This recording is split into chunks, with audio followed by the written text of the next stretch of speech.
And let's roll. Well, let's go to the obvious. 13 for 35 from the line is going to kill you. That's from the three. I'm sorry, 6 for 19 from the line. Going to kill you, and you missed crucial ones down the stretch in the second half. You said it a couple weeks ago.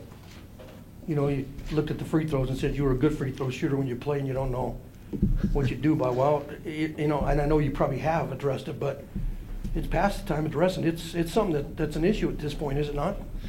Well, when you're over the course of 17 games, I mean, if you look at the stats, I mean, Division I wise, we're 349 out of 351 teams shooting free throws. Right. I mean, and really 6 of 19 is really 6 of 22 when you miss the front end of 2-1, 3 1-and-1s. It's something that, as a coach, you can either look the other way and ignore it, not talk about it, or you address it. We've done a little bit of everything, but it's a case of, where a guy like Jordan will grow as a player is that, he's a guy that normally is not, you want him in those situations. He's a tough kid. He wants to be in those, and like I said, he wants that moment, but for whatever reason tonight, he didn't step up. He didn't make his free throws. But that's something for him to evolve as a player. He's going to have to be a guy that's a great free throw shooter, because he's a guy that's going to get to the line, and that's where, in the case of us, he's the guy that's going to get to the foul line the majority of the times, and that's why our free throw percentage will drop a little bit, is because he's getting the number of them, and he's shooting it at about 60%. But the free throws, that's the obvious, no question about it. And if you just make a few more of those, it's probably not a game. But the second half, I thought that wasn't that we let our foot off the pedal, but in a game like that, when a team's playing a zone, you're going to live and die by the three. In the first half, we did a great job of attacking and kind of got some of the similar shots in the second half. But that's where you got to have another guard who has the ability to get past that first line of defense in the zone to create and draw two. In the case of us right now, this team, we really only have one guy in JD who can really break down a defender and make a play. I mean, and then when you miss a guy like Ebe tonight, because against that zone, the way When didn't he play? He's out right now because of medical reasons, so precautionary measures. He might be out for an extended period of time. So, in the case of a game like that, with physical, what's that? Yeah, something. Yeah, injury. Yeah, medical wise. And so in a game like that, Ebe, on the baseline, when guys do penetrate, he has the ability to go finish those, with his athleticism. And we can also create the matchup to where he would have been one-on-one in the post against their big guy, to where now you can put some foul pressure on him or have the ability to, get an easy two.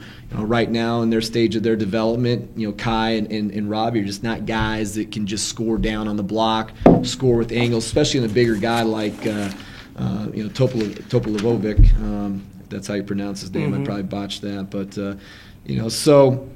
it's one of those deals. It's a tough one to swallow. But as I told the guys, if anyone wants to walk out of the locker room feeling sorry for themselves, don't plan on playing on Saturday, because if you do, we got no chance. You got a team that's going to be coming in here after losing to a good North Dakota team on the road.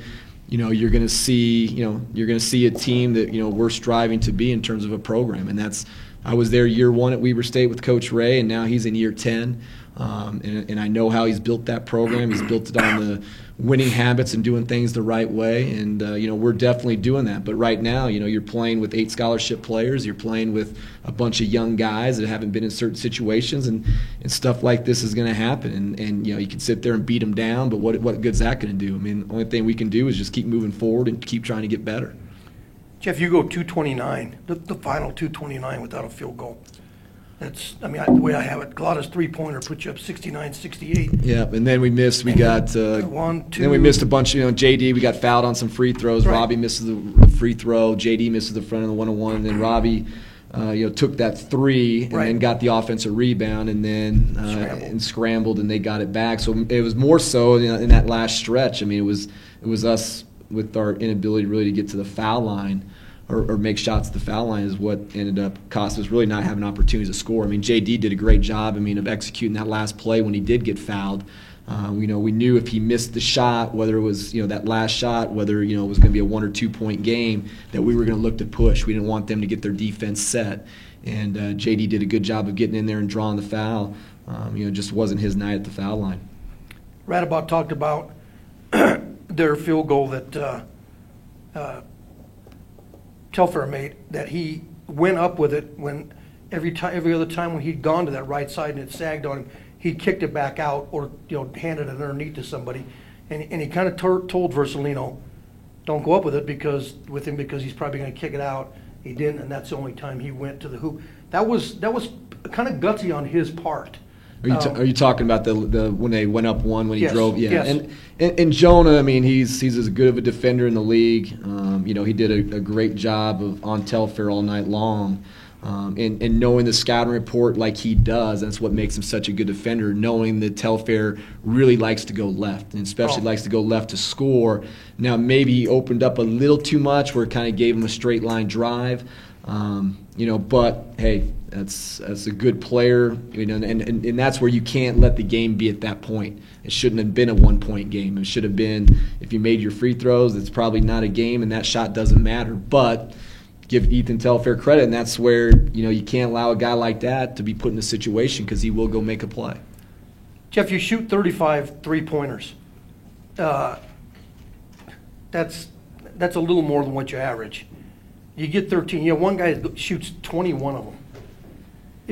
Would you rather spread it out more, or is that okay? I mean, in the first half, he was on fire from three. Yeah, I mean, he made 5 in the first half. What the problem was in the second half was that DJ Miles was got his 3rd and 4th foul right away, and so now if he's on the floor, those shots are going to get dispersed a little bit more, and so I think the foul trouble that DJ got in, forced Chaz to attempt a few more shots than probably he liked, and for the most part, I mean, he didn't shoot. And we had talked about this with Chaz and addressed about what difference between a good shot and a bad shot, and the reason why he struggled early in conference is there's some shots that might have been a little questionable in terms of what we wanted as coaches. But I didn't think tonight, other than 1-3 in the second half where the 5-man came out where he kind of stared him down, that was really the only bad shot I thought he shot all night. He probably got a little bit tired with a shorter bench. And missed some shots late, but he made one when it really mattered, and we just didn't finish it off. 2 more things. I don't know if he got his last shot off before the light come on. Kobe, are you in here? Yeah. Did he get it out of his hands before the light went off or not? Yeah, it was good. Excuse me? It was good, yeah. So it rimmed out. So pretty good execution with 0.9 seconds on the clock. Yeah, and in that case too, I mean, you're down. 3. You're down 4. 4, my fault. Which I know Coach Evans probably got upset with the number 13 there because he actually went and tried to contest the shot, which wasn't very smart on his part. But I'm sure Coach Evans got his point across to him. At that point, I mean, it was. We knew what we wanted to do if he missed it. I thought we executed well on the missed free throw after JD missed the first one. We practice that situation almost every day in practice. We're one of the best teams in the country in terms of getting offensive rebounds off of free throws, and we executed the right way. We just, the ball didn't bounce our way. You lose at home to a team who hadn't won in the conference yet, and pretty much had struggled most of the year. That 3 wins coming in here. Can you pinpoint, or can you put more? I'm not looking for you to give me an excuse or a reason, but emphasis on how young your team is, and this is one of those games with a little more savvy to it that it would win at home. Yeah, I mean you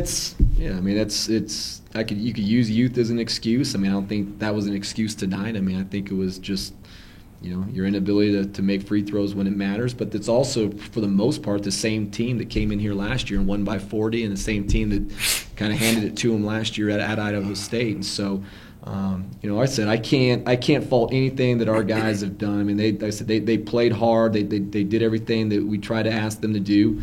Ends up being a make or miss game, and when you miss that many free throws, I mean, I don't care who you're playing. If you're playing the first place team, last place team, a Division III team, it doesn't matter. If you're going to go 6 for 22 at the foul line, you're going to give you're going to give any team you play, regardless of what level, a chance to win. And we benefited from a game at Portland State where Portland State, didn't make any free throws, and it cost them the game. So I said all you can do is move on, and hopefully.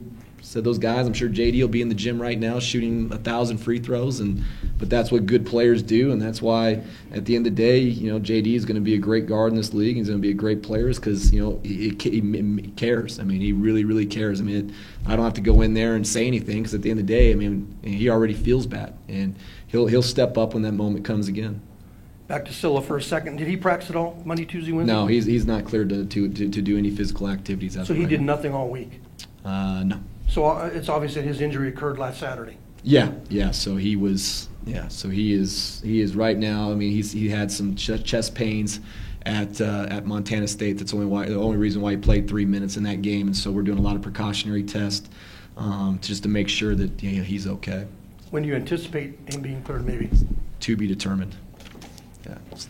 All right, appreciate your time. No problem. Any other questions? Yes, Coach.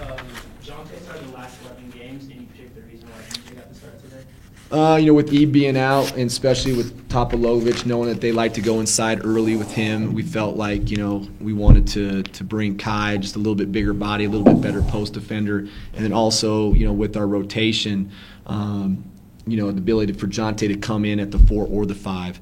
And so that was the only reason in terms of, making that switch, was more from a defensive standpoint than anything else.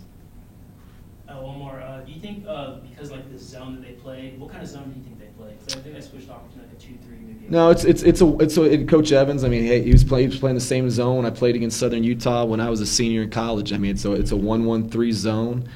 Where, based off of certain ways, certain slides, it turns into a 2-3. If you go 4 out, it turns into a 2-3. If the ball's up top, ball gets past the wing. Unlike a traditional 2-3 zone, they're not gonna bump down the forward, and that's why we got a lot of open shots in the corner.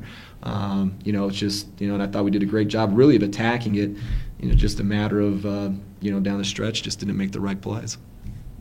Thanks. Good. Thank you.